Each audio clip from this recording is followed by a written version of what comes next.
Okay, so we are now going down under and we're going to do the Torian Pro.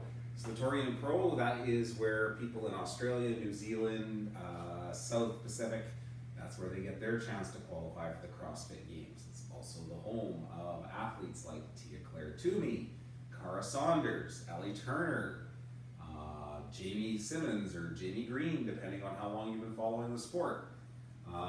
Athletes like Ricky Garrard, for those of you who know about CrossFit and his history.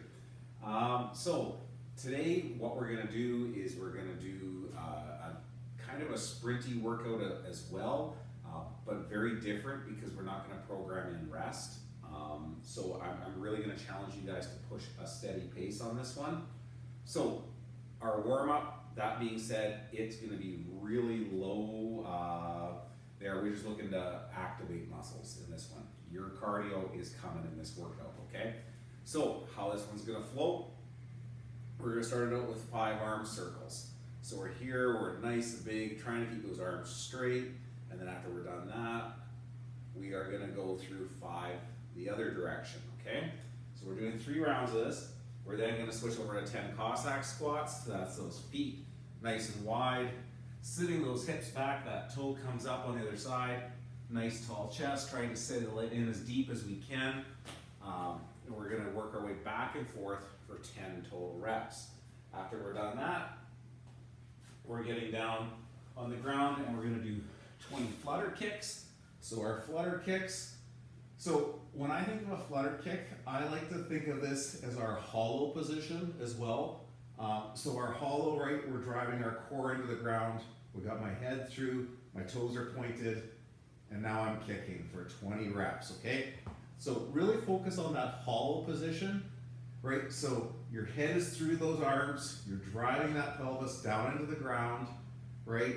And we're engaging that core and keeping those toes pointed for 20 flutter kicks.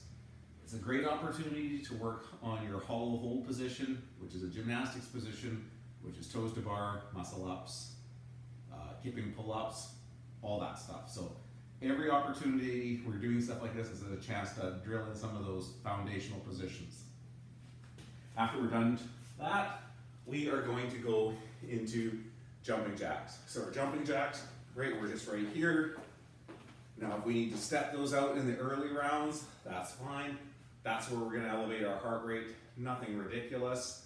Okay, just a nice slow gradual. You're going to do 3 rounds of that. Now if you're doing body weight, you're going to do 4 rounds of that. If you're going to be doing the dumbbell version of today's workout, we're going to prep you for that dumbbell movement. So you're going to add this into those rounds as well every time. After you're done, you're going to pick up that dumbbell. And we're going to start here and we're going to go 3 push press, right? Then we're going to go 3 front squats, so nice tall chest, getting that nice depth there, and then we're going to go 3 thrusters. So here, pushing that dumbbell overhead, okay? And that dumbbell does not leave your shoulders until those hips fully extend. The other thing too is we want to keep these back muscles, these back glute muscles engaged. We do not want to be on our toes in those thrusters, meaning coming here, being up on our toes, loading up on the front, and then pushing on our toes, right? We want to think about sitting back on those feet. As soon as we're back on those heels a bit more, right? We're now not working quads, we're working glutes, hamstrings. We're going to get more of our core engaged. That's going to make those thrusters easier. So 3, 3, 3, 3, 3, 3 on the other arm, okay? And that's after you just have to do that once. That's after you do your first 3 rounds of your flutter kicks, your jumping jacks, your big arm circles, and your Cossack squats, okay? So 3 rounds of that stuff to start, then 1 round of that dumbbell stuff. If you're doing body weight version, do 4 rounds of that. Okay, that's your warm-up. We'll get into today's WOD.